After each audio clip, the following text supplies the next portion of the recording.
Nous avons coupé des forêts entières de sapins plus droits que tous les clochers, de chênes plus durs que le cœur des pierres, et traîné ce bois au creux des rochers.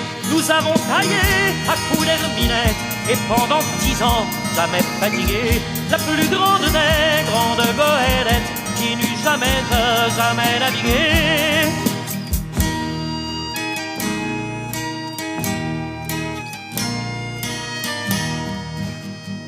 Nous étions 500 parmi les plus sages, parmi les plus fous, parmi les plus forts, pour former le plus beau des équipages, unis pour la vie, unis pour la mort. Nous allions chercher la fleur d'espérance qui en ce pays ne s'ouvrait jamais. C'est pourquoi le jour de notre partance, un peuple était là qui nous acclamait.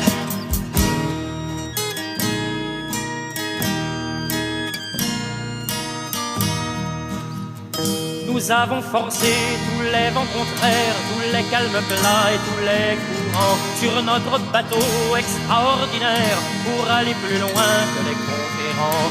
Nous avons touché bien le rivage de la croix du Sud au septentrion, sans jamais trouver au bout du voyage que la fleur fanée des désillusions.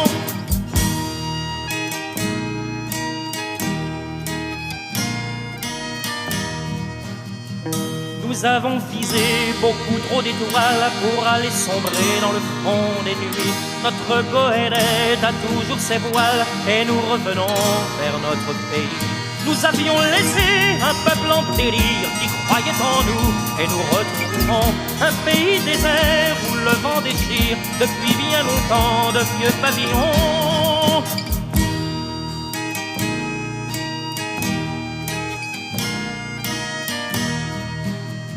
Ceux qui ont guetté des années-lumière en nous attendant se sont endormis. Notre goélette était la dernière et tous leurs enfants un jour sont partis. Partis pour couper des forêts entières, de sapins plus droits que tous les clochers, de chênes plus durs que le cœur des pierres, et lancer bientôt un plus grand voilier.